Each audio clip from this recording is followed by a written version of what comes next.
British Advanced Pain Clinic, Noppimayam Surgery Duram. For appointments 9155 15563.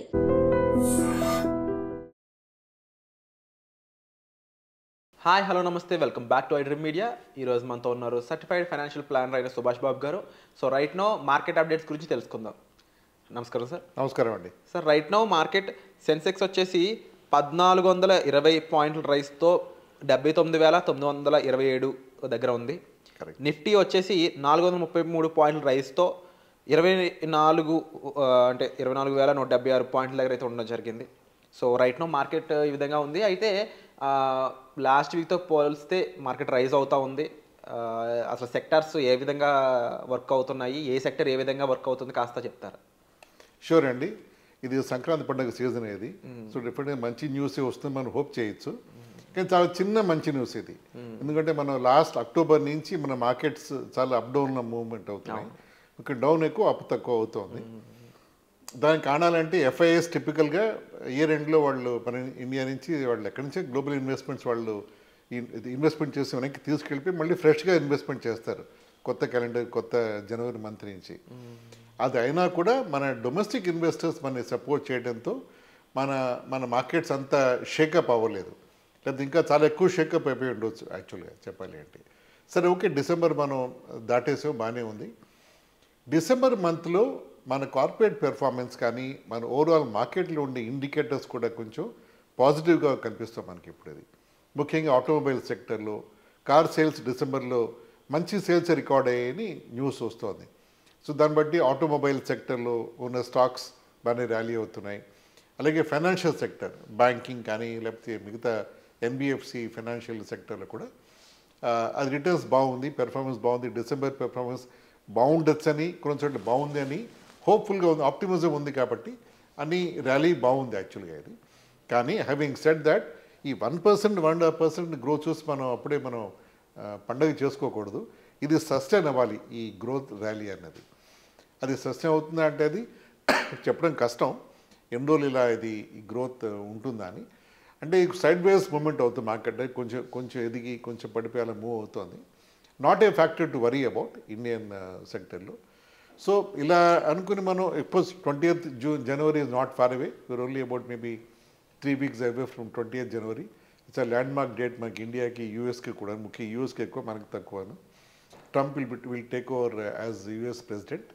So దానివల్ల కొంచెం shake up ఉంటుందా, కొంచెం ఒడిదుడుకు చూస్తామంటే చూడొచ్చు. మన ఐటీ సెక్టర్ కొంచెం పెరాప్స్ అంటే అది more of apprehension, more of worry వల్ల కూడా కొంచెం స్టాక్స్ అప్ డౌన్ అవ్వచ్చు. ఈ H1B గురించి కూడా కొత్త మళ్ళీ యూనో కాంట్రవర్సీ ఎరప్ట్ అవుతోంది. సపోర్ట్ చేయాలని కొంతమంది, సపోర్ట్ చేయకూడదు కొంతమంది.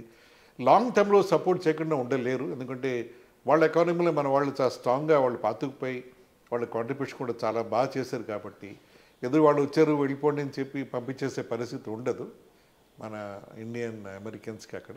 అంటే ఏదో ఈ గొడవ చేస్తున్న వాళ్ళు కూడా పొలిటికల్గా ఉన్నారు. వాళ్ళు కొంచెం ఈ మేక్ అమెరికా గ్రేట్ అగైన్ మగా కాన్సెప్ట్ వాళ్ళు కొంచెం దాంట్లో వాళ్ళు ఎక్కువ ఉత్సాహంగా మూవ్ అవుతున్నారు. వాళ్ళు కొంచెం స్టెబిలైజ్ అవుతారు ఫ్యూ మంత్స్లో. పొలిటికల్గా కూడా వాళ్ళు కొంచెం డిప్లొమాటిక్గా మన వాళ్ళు కూడా దాని మీద వాళ్ళు ప్రెషర్ వస్తుంది యూఎస్ గవర్నమెంట్ మీద కూడాను. వచ్చిన తర్వాత I'm sure things will fall in place. అంటే సార్ 20th తర్వాత ట్రంప్ సైన్ చేశాక ఎఫ్ఐఎస్ ఇన్వెస్ట్మెంట్ అనేది ఏ విధంగా ఉండే ఛాన్స్ ఉందంటారు? అది మనకి అనుకూలంగా ఉంటుందంటారా, లేదంటే గెట్ బ్యాక్ అవుతారా, విత్డ్రాల్ చేసుకుంటారా? ఎఫ్ఐఎస్కి ట్రంప్కి నా ఉద్దేశం డైరెక్ట్ సంబంధం లేదండి.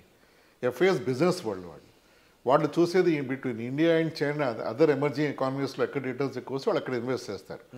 దాని గురించి ట్రంప్ వాళ్ళు చెప్పిన అడ్వైస్ కానీ ట్రంప్ డైరెక్ట్ వాళ్ళు ఫాలో అవ్వకపోవచ్చు పూర్తిగా. వాళ్ళు ఏదో వింటారు, కొంచెం వాళ్ళ ద రెస్పెక్ట్ ఇవ్వచ్చు. కానీ ట్రంప్ అంటే ఎలాన్ మస్క్ అనే ఒక ఇండస్ట్రియలిస్ట్ అక్కడ ఇన్వాల్వ్ అయ్యి ఉన్నాడు కాబట్టి మెన్షన్ చేస్తున్నాం. మళ్ళీ అంటే ట్రంప్ డెసిషన్ అని చెప్పలేము. ఆయన క్యాబినెట్లో ఈవెన్ మన ఇండియన్ ఒరిజిన్ అయిన రామస్వామి లాంటి పర్సన్ కానీ ఈవెన్ ఇండస్ట్రియలిస్ట్ ఎలాన్ మస్క్ అని ఉండడం, అందులో వాళ్ళు అమెరికానే మెయిన్గా ఫోకస్గా చేసుకుంటున్నారు. కాబట్టి ఆ ఎఫ్ఐఎస్ అనేది ఏమన్నా అటు ఇటు అయ్యే ఛాన్సెస్ ఉన్నాయనేది నా డౌట్.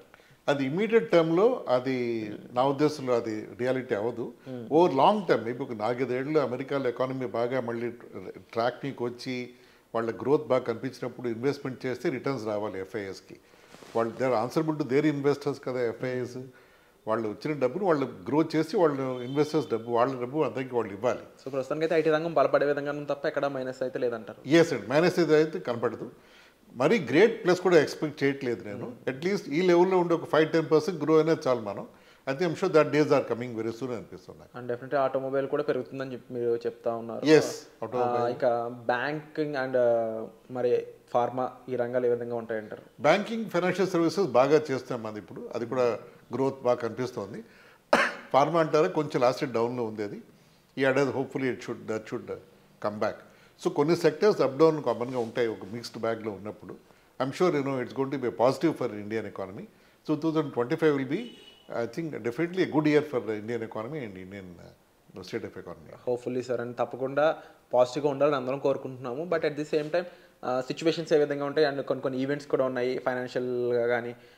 మన వాళ్ళు ట్యాక్సేషన్ పరంగా ఇటువంటి కొత్త రూల్స్ అండ్ రెగ్యులేషన్స్ తీసుకురాబోతున్నారు. సో వేచి చూడాలి. రైట్ నో మార్కెట్ సిచ్యువేషన్ అయితే ఈ విధంగా ఉందండి.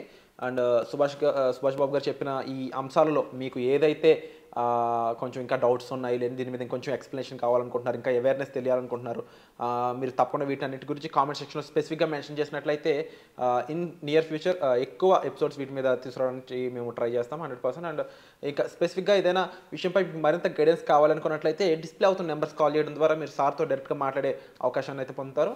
సో వచ్చే ఎపిసోడ్లో మళ్ళీ కలుద్దాం. మరొకసారి ఈ వీడియో నచ్చినట్లయితే మీరు లైక్ చేయండి, షేర్ చేయండి, సబ్స్క్రైబ్ చేసుకోండి ఈ ఛానల్ని. సో వచ్చే ఎపిసోడ్లో మళ్ళీ కలుద్దాం. Thank you so much for the information sir. Thank you. Sir, ఇక ఐపీఓల పరిస్థితి ఏ విధంగా ఉండబోతుంది అంటారు? ముఖ్యంగా లాస్ట్ ఇయర్ ఐపీఓలో స్విగ్గీ కానీ కొన్ని బాగా పర్ఫామ్ చేశాయి. సో ఈ లిస్టింగ్స్ అండ్ ఈ ఇయర్ ఐపీఓస్ ఏం వస్తున్నాయి అంటే ముఖ్యంగా వాటి లిస్టింగ్స్ ఎలా ఉన్నా పర్ఫార్మెన్స్ అనేది ఎక్కువ మంది ఏంటంటే ఇనిషియల్గా మనీ చేసుకోవడానికి అని చెప్పి ఎక్కువ వెళ్ళిపోతూ ఉన్నారు. ఒక 5,000 కోట్లు పెడుతుంటే ఒక 10,000 కోట్ల ఇన్వెస్ట్మెంట్ వెళ్ళిపోతుంది, అందులోకి డబల్ ఇన్వెస్ట్మెంట్ వెళ్ళిపోతుంది. అంత ఇంట్రెస్ట్ చూపిస్తున్నారు ఇండియన్స్. సో వాట్స్ హ్యాపెన్స్ అంటారు? లాస్ట్ ఇయర్ ఐపీఓస్ మనం చెప్పుకోవాల్సింది బజాజ్ ఫైనాన్స్ చాలా హైలీ ఓవర్ సబ్స్క్రైబ్ అయింది. ఆల్మోస్ట్ 50-60 టైమ్స్ ఓవర్ సబ్స్క్రైబ్ అయింది. అలాగే స్విగ్గీ కూడా చాలా బాగా పెర్ఫామ్ చేసింది. జొమాటో అంత మేబీ ఒక ఫ్యూ మంత్స్ 1 year బ్యాక్ వచ్చింది, అది కూడా బాగా పెర్ఫామ్ చేస్తుంది. వీటి ఇండికేషన్ ఏమిటంటే మన ఎకానమీ కొంచెం స్లగ్గిష్గా ఉన్నా కూడా, అంటే ఎకనామికల్గా మనం అంత అప్బీట్గా లేకపోయినా కూడా మార్కెట్ ఇన్వెస్ట్మెంట్స్ మనం మంచి స్క్రిప్ట్స్ వస్తే, ఐపీఓస్ వస్తే మన వాళ్ళు ఇన్వెస్ట్మెంట్ జరుగుతుంది. అది పెద్ద ఎగ్జాంపుల్ చెప్పడానికి ఇది. అలాగే ఈ ఇయర్ కూడా మంచి మంచి ఐపీఓస్ రాబోతున్నాయి. టాటాస్ ఒకటి ఐపీఓ వస్తున్నా, డీటెయిల్స్ ఇంకా డీటెయిల్ రావాలి. అవి కూడా డెఫినెట్గా అది మంచి ఐపీఓస్ కాబట్టి మంచి సబ్స్క్రిప్షన్ వస్తుంది. మా మార్కెట్ సెంటిమెంట్ బాగుంటుంది మనం ఎక్స్పెక్ట్ చేసి నా గట్టి నమ్మకం ఉండేది. Wonderful sir. అండ్ ముఖ్యంగా మన ఆడియన్స్లో కూడా ఎక్కువ మంది, అంటే ఈవెన్ రిటైలర్స్లో చూసుకున్న ఎక్కువ మంది ఐపీఓకి చాలా ఇంపార్టెన్స్ ఇస్తూ ఉన్నారు. చాలా లిక్విడేషన్ అక్కడే జరుగుతూ ఉందనేది కూడా వినిపిస్తూ ఉంది. సో సంహౌ ఈ ఇయర్లో ఐపీఓస్ ఏ విధంగా ఉండబోతున్నాయి, ఏ విధంగా పర్ఫామ్ చేయబోతుంది అనేది అప్కమింగ్లో ఫ్యూచర్లో చూడాల్సి ఉంటుంది. సో వాటి మీద కూడా మీకు అప్డేట్స్ రానున్నాయి. So stay tune. And Subhash Babu garu చెప్పిన ఈ అంశాలలో మీకు ఏదైతే కొంచెం ఇంకా డౌట్స్ ఉన్నాయి, లేదు దీని మీద ఇంకొంచెం ఎక్స్ప్లెనేషన్ కావాలనుకుంటున్నారు, ఇంకా అవేర్నెస్ తెలియాలనుకుంటున్నారు, మీరు తప్పకుండా వీటన్నిటి గురించి కామెంట్ సెక్షన్లో స్పెసిఫిక్గా మెన్షన్ చేసినట్లయితే ఇన్ నియర్ ఫ్యూచర్ ఎక్కువ ఎపిసోడ్స్ వీటి మీద తీసుకురావడానికి మేము ట్రై చేస్తాం 100%. అండ్ ఇంకా స్పెసిఫిక్గా ఏదైనా విషయంపై మరింత గైడెన్స్ కావాలనుకున్నట్లయితే డిస్ప్లే అవుతున్న నెంబర్స్ కాల్ చేయడం ద్వారా మీరు సార్తో డైరెక్ట్గా మాట్లాడే అవకాశాన్ని అయితే పొందుతారు. సో వచ్చే ఎపిసోడ్లో మళ్ళీ కలుద్దాం. మరొకసారి ఈ వీడియో నచ్చినట్లయితే మీరు లైక్ చేయండి, షేర్ చేయండి, సబ్స్క్రైబ్ చేసుకోండి ఈ ఛానల్ని. సో వచ్చే ఎపిసోడ్లో మళ్ళీ కలుద్దాం. Thank you so much for the information sir.